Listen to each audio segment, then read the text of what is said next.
this could be kind of long, I guess. This isn't really about, I guess, how it affects us, but just generally talking about the CBA and how it'll affect baseball as a whole. So I don't know if you want to get into this now, or we could do. Sure, let's do it. All right. I'll label it Manash's opinions. Well, Manash's thoughts. Yeah, well, this will be your thoughts too, because this is a couple of things that caught my eye in UCB. Okay. First of all, a new 12-team postseason with the top two division winners earning first-round buys.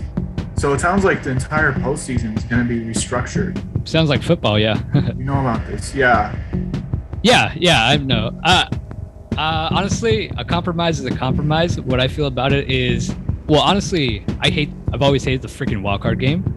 Yeah. I liked it back when it was 8 teams, right? Yeah. When it wasn't the wildcard game. But if they were going to do a 14-team playoff, that was going to be a freaking joke.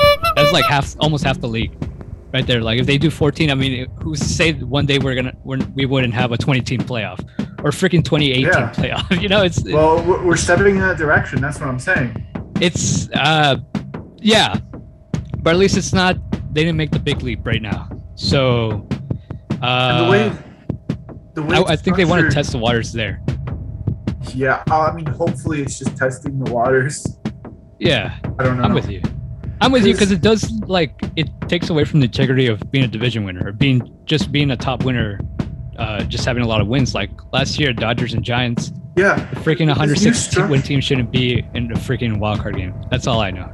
Yeah, I mean, because with this new structure, only the top two division winners, slip by. While all 4 other teams, including, let's say, the division winner, let's say if you take the 3 division winners, the third place team, the one with the third best record, forced to play in the wild card round.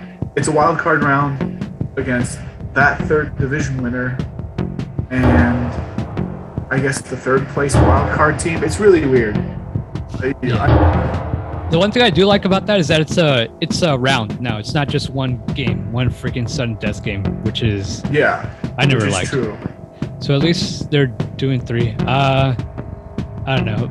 Maybe I'll watch it, maybe I won't. I was pretty adamant that if they were going 14, I wasn't gonna watch that freaking round. It was a joke, but 12, like for me, I guess it's still a little passable. Hopefully it doesn't turn into a spectacle like a circus. Hopefully it's like there's some integrity to it, but I guess we won't know until like freaking October. It's a few months from now, and hopefully we're not in that position. Hopefully we're one of the teams that have a bye. Or actually, that's interesting because baseball is a rhythm sport. So who knows? Maybe a little rest too much rest is gonna be bad for us. Who knows? It definitely is interesting. All right. So now let's move to the second thing that caught my eye. This is something that I think us, along with many other baseball fans, have kind of been seen coming for a while. But apparently now we have a universal DH. Mm-hmm. Right. So, in a way, in general, I'm not a fan. I've probably even said this before. I actually did my senior project on this in high school. Oh yeah, I remember. You do? Okay. Yeah. Yeah. So, I've always liked the aspect of baseball where you have a last spot where late in the game it becomes a game of chess, sort of, where managers have to make specific decisions on, whether it's a double switch, hitter, who to bring in for a pitcher, if they decide to, etc. All of that, and it really makes baseball more of a strategy-based game late in the game. And I feel like when you bring in a universal DH, when you bring in a DH in general, it kind of takes away from that. So I know MLB probably wants to do this because, I don't know, it raises offensive output. It'll probably drag in more fans into baseball that weren't baseball fans previously. In general, that's just what I guess most people find fun, just to see run scoring, just to see more offense. But I guess call me a traditionalist, but I guess I've always really enjoyed that strategic angle of baseball that managers have to take late in the game. when you have a pitcher, hitting for himself, and they have to make decisions like that. So, yeah, I'm not too crazy about this decision. What about you? Well, I freaking love it. Really? I'm on the total end. I look, honestly, just watching a freaking baseball game, I just cannot stand pitchers hitting. They can't hit.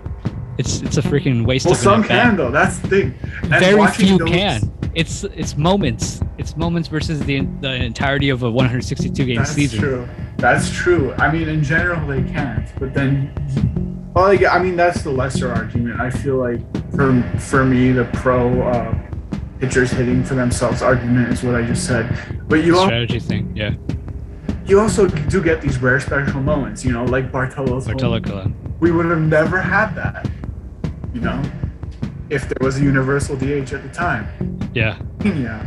The I see for DH is that it kind of increases the longevity of certain players' careers, When they start aging, they can't play in the field as much. But offensively, they're still good. So they're able to continue playing for a few years in that sense, just as a DH.